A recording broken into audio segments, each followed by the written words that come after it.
Tomorrow night feels massive, absolutely massive, for Celtic FC. Every single league match from now until the end of the season carries the weight of a final. There is no cushion left, no room to stumble and hope someone else slips at the same time. The recent results have squeezed the margin for error down to virtually nothing, and that is why the trip away midweek has such an edge to it. A few days ago, at 2 goals down, it looked like the title race was slipping through our fingers. Now, somehow, belief has crept back in. The turning point in that derby at Ibrox was the introduction of Rio Hatate. If you are being honest, a lot of supporters were not exactly jumping off the couch when they saw his number go up at halftime. There had been a feeling that his influence had faded, that perhaps the hunger was not quite the same. Yet what we saw in the second half was a reminder of the quality he possesses when the conditions suit him. He did not just tidy things up, he shifted the rhythm of the match entirely. In the first half, the press from Rangers was suffocating. Celtic could not play through it. Too many touches, too much hesitation, and too often the ball was launched long because there was no composure in tight areas. The difference with Hatate was immediate. He came short, demanded possession, and with one simple switch of play he bypassed a cluster of blue shirts and turned defense into attack. It was not a spectacular Hollywood pass. It was a calm, intelligent decision executed at speed. That single moment summed up what had been missing before the break. There is a genuine debate to be had about whether he thrives more when coming on against tired legs.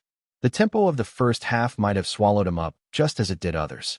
When the game is frantic and the press is relentless, he can sometimes be caught in possession. But when the space opens up, when opponents lose half a yard of sharpness, that is when he starts to glide into pockets and move the ball first time. On Sunday, the speed of his thinking stood out. While others had needed 2 or 3 touches, he was zipping it around with 1.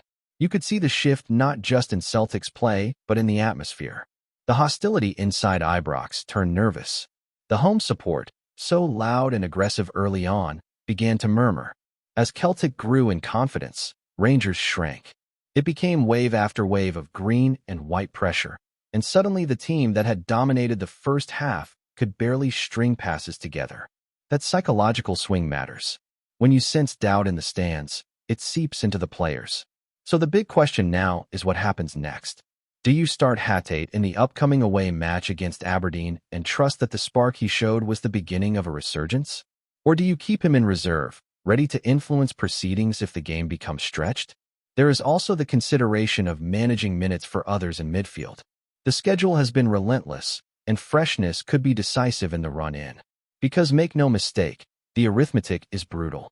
Hearts sit in a strong position and have fixtures on paper that look favorable before the split. They face sides like Kilmarnock, Dundee, and Livingston, teams fighting their own battles near the bottom. If Hearts collect maximum points there, the pressure on Celtic intensifies dramatically. With only a limited number of matches remaining, chasing down a gap of 7 or 8 points becomes a mountain. On the other hand, win consistently and the picture changes. Cut the gap to 5, then perhaps to 3, and suddenly it feels tangible again, especially with Hearts still due to visit Celtic Park. That head-to-head could redefine the season. There are also tricky fixtures awaiting Hearts, including clashes with Motherwell and a derby at Easter Road against Hibernian. Rivalries have a habit of ignoring league tables, and points can disappear when least expected. For Celtic, the equation is stark. To give themselves a realistic chance, they likely need something close to perfection. 9 wins from the remaining matches might be required, maybe even all of them. That sounds daunting when you look at the overall record this season, but context matters. Under the current management, the league form has been steadier than many realize. There have been narrow victories, late goals, moments of fortune, yes, but also resilience. Coming back from 2 goals down in hostile territory is not something a weak side manages. There is also a psychological angle that cannot be ignored. Teams that stare defeat in the face and survive often emerge stronger. Think about the comeback against Kilmarnock earlier in the campaign. Think about that derby turnaround. When you are inches from watching the title drift away and you drag it back into view, it should harden belief. The players now know that even in the worst scenario, they can respond. Another factor that could play into Celtic's hands is the reduction in midweek fixtures. From here on, it is largely weekend to weekend. That rhythm allows for recovery, detailed preparation, and tactical clarity. Hearts have benefited from that structure for much of the season, while Celtic have juggled European commitments and domestic pressure. With a clearer schedule, there is an opportunity to focus entirely on one target at a time, to treat every Saturday as a standalone mission. Injuries will still shape the narrative, of course. Getting key figures back into training could provide an extra lift, especially in defense where consistency has been elusive. But above all, it comes down to mentality. The second half at Ibrox showed a version of Celtic that supporters have been desperate to see again. Brave on the ball, aggressive in the press, quick in transition, and fearless in a charged atmosphere. If that level becomes the standard rather than the exception, then the title race remains alive. If it slips back into the hesitant, ponderous football of the first half, the window will close rapidly. Tomorrow night is not just another fixture. It is a test of whether that resurgence was a one-off surge of adrenaline or the start of a sustained charge. The margin is thin, the stakes are enormous, and every touch from here on carries the weight of a season still hanging in the balance. What makes this stage of the campaign so gripping is that it is no longer just about performances, it is about nerve. When you look at the table and calculate what is required, it becomes clear that Celtic FC are walking a tightrope. The maximum tally available to Hearts sets the benchmark, and while it is unrealistic to expect them to be flawless, you cannot sit around waiting for favors. Celtic have to force the issue. They have to build a run that applies constant pressure, week after week, until doubt creeps into their rival's dressing room. Hearts still have demanding encounters ahead. Trips to face Motherwell, meetings with Rangers, and that emotionally charged derby against Hibernian at Easter Road are not straightforward assignments. Local pride, tactical battles, and the sheer intensity of those occasions can flip expectations on their head. Even the so-called favorable fixtures can turn awkward when the pressure of protecting a lead at the top tightens around you. But none of that matters if Celtic do not handle their own business. That is why the upcoming run before the split feels decisive. If Celtic can string together 5 consecutive victories, they haul themselves right back into striking distance.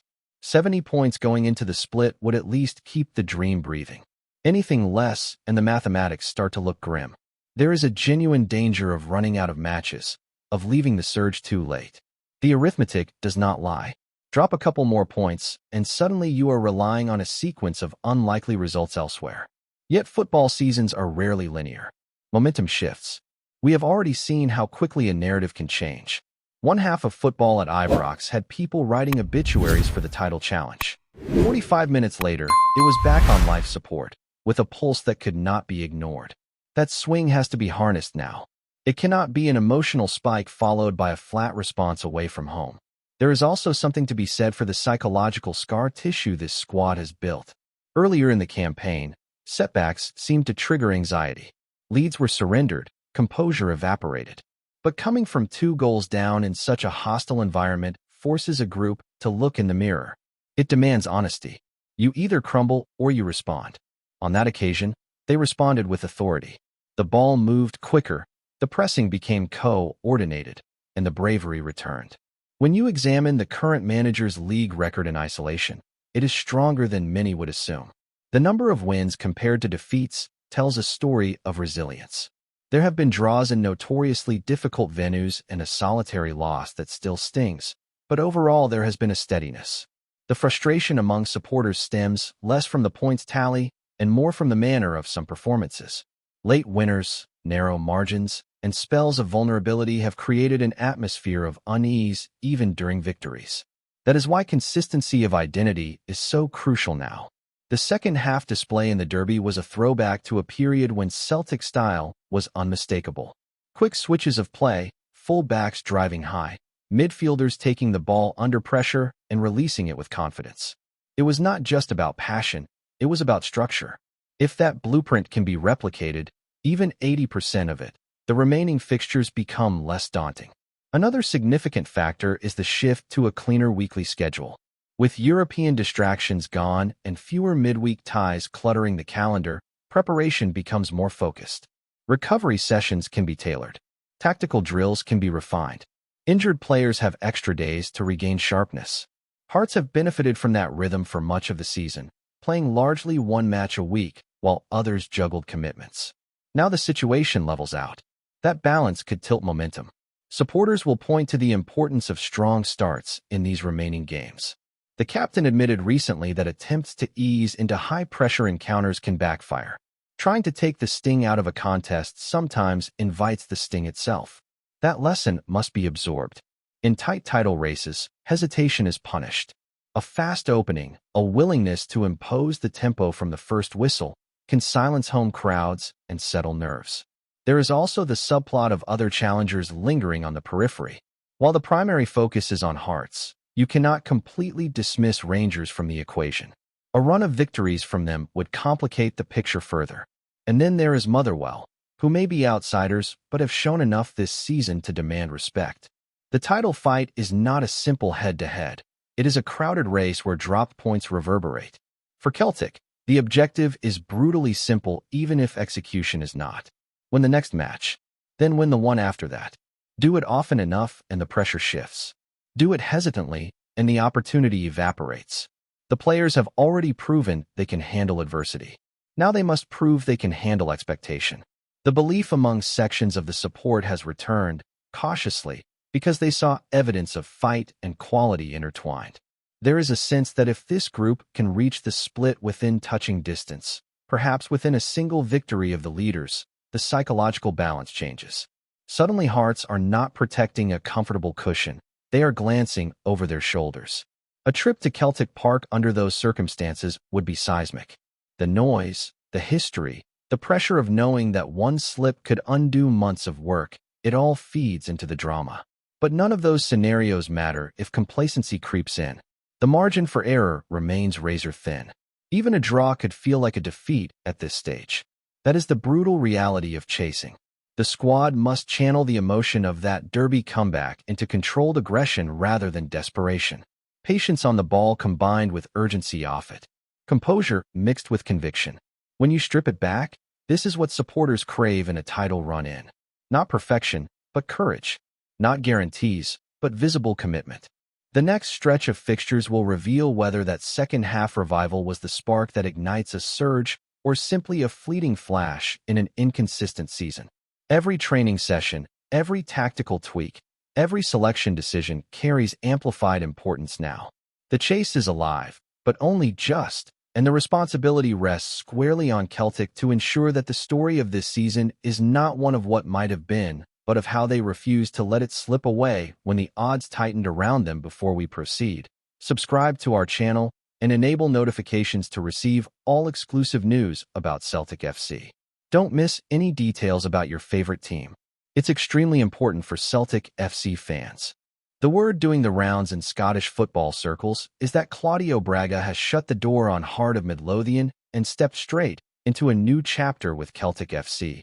And he has done it with a sense of theater that only fuels the speculation. Sources close to the situation whisper that the player's arrival in the east end of Glasgow felt less like a quiet transfer and more like a celebration, with smiles, embraces, and a buzz that spread quickly among those lucky enough to witness it. Officially, there is still a careful silence.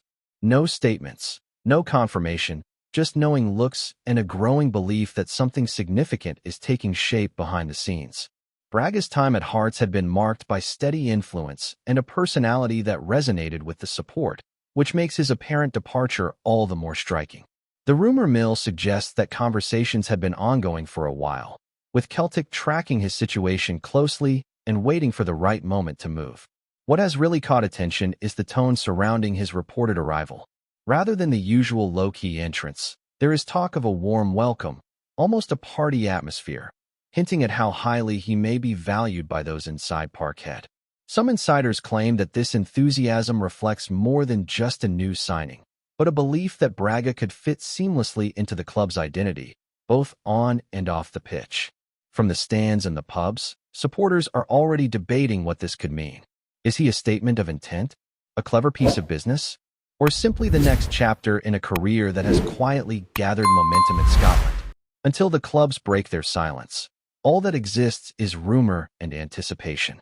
Yet in a city that thrives on football stories, this one already feels like it has legs, and the sense is that the noise will only grow louder before the truth finally emerges. Hello, fan. Don't forget to like and subscribe to the channel, as it means a lot to Celtic FC. Also, share your opinion about the news in the comments below. See you in the next video.